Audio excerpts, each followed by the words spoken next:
Hello, BookTube. I once again almost forgot about the mail. Can't forget about the mail.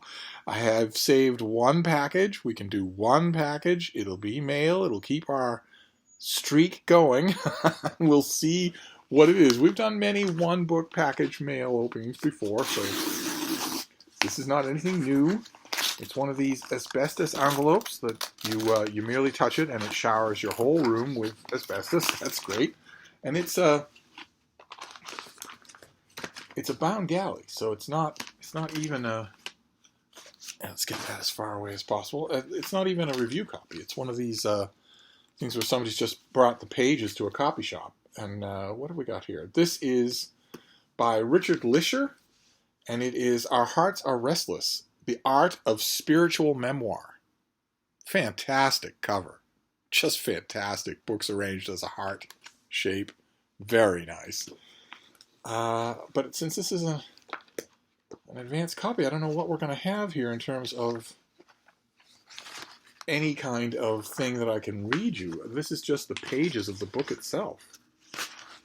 Yeah, this is just the pages of the book itself. This is not anything. Let's just start with the introduction. Give us a sense of what this is. I don't have any information on this at all, so I don't know when it's coming out. I assume next year. I don't know what it'll cost. No idea what the publicist is going to say about it. Let's let the book speak for itself. Let's read a little bit of the introduction. The introduction is called The Artistry of the Soul. When she was a young woman, Dorothy Day momentarily lost her way. She abandoned her literary aspirations and began training as a nurse, a profession for which she was emotionally unsuited.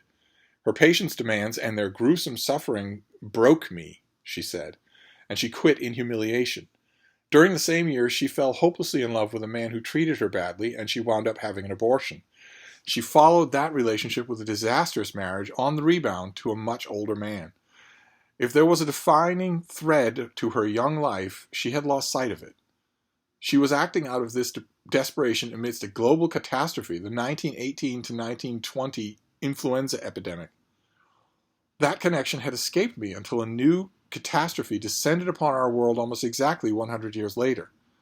Mine is not a journal of a plague year, but many of its stories reflect the urgency of life writing in eras of massive disorientation.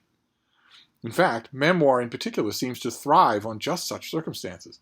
Many of the writers in this study chose to open themselves to others as, or because, the world was crashing down around them. As a context for Our Hearts Are Restless, the pandemic stokes the writer's imagination like no other. It allows you to be alone, too alone, with the misgivings and the uncertainties of your own life. The linearity of time and the memory becomes circular. Your Tuesdays and Wednesdays are easily mistaken for Thursdays and Fridays. Distinguishing between 2020 and 2021 takes some thought. As you explore the stories of others, you find yourself chasing your own tails. Pandemic exposes doubts about matters you assumed were long settled. As I was writing this book, the previously solid foundations of modernity, especially in areas of medicine, media, and politics, seemed suddenly shaky.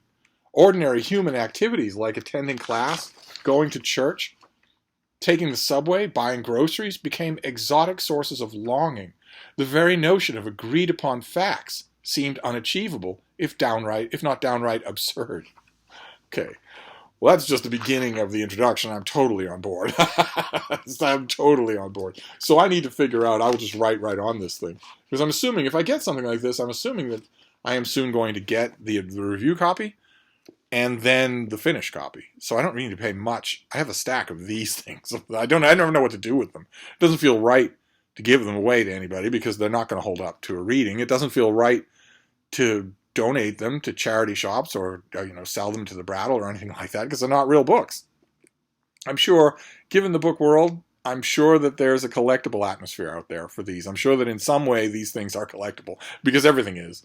But I never know what to do with these things. But I will write right on the book in pencil when this comes out. I'll look up all the details. But Our Hearts Are Restless. This is The Art of Spiritual Memoir. I am on board. That was really well done. I'll have to see what this is going to be. I'm assuming that maybe this will take us through different spiritual memoirs. Maybe The usual gambit with books like this is that the author will pick 5 or 6 individual people, each one of whose spiritual memoir represents a different aspect of spiritual memoirs themselves. I wouldn't mind that at all. I've read a lot of books that were really good along those lines. We'll just have to see who the authors are that are the focal point. I'm assuming this will not be just an omnium gatherum. I'm assuming that Richard Lisser will center on a few authors who wrote spiritual memoirs. Boy, oh boy, though, how fascinating. All right, well, I don't have anything to tell you about it. Sorry about that. At least it's the mail. This is coming out sometime from Oxford University Press, somewhere, somehow. If it's this advanced, I'm guessing that it's not coming out this year, but maybe I'm late getting this. I'm going to look it up, and if it's anywhere close to mid-October, I am going to read it tonight, because I am deeply intrigued. Anyway, that's a tiny bit of mail, enough to get us through until tomorrow. So I'll wrap this up for now, and I'll see you then. Thank you, BookTube.